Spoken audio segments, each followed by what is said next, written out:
chaos, outrage, and a demand for change unfolding right now on the streets of Belarus. Thousands of demonstrators marching through the capital city of Minsk today, calling for a fair election and deeming last week's vote totally rigged.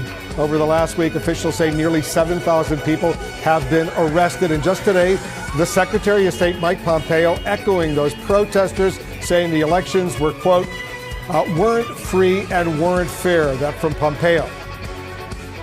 Overseas tonight, a sea of protesters taking to the streets in Belarus for a 7th straight day after the country's strongman president Alexander Lukashenko claimed a landslide election victory and a 6th term in office. Protesters claim the election was rigged, and tonight Lukashenko is reaching out to Vladimir Putin for support. ABC's Julia McFarland reports from London. After 26 years in power, the people want the man known as Europe's last dictator out. Thousands of peaceful protesters turning out for the 7th day in a row, despite being beaten by government forces.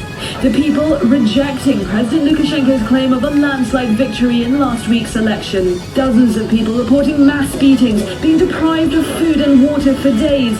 Around 7,000 people were detained.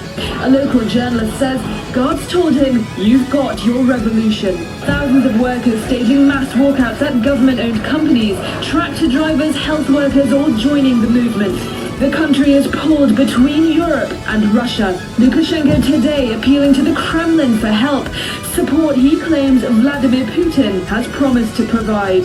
Secretary of State Mike Pompeo said the US was monitoring the situation in Belarus, along with foreign ministers from the European Union, who are preparing to impose new sanctions.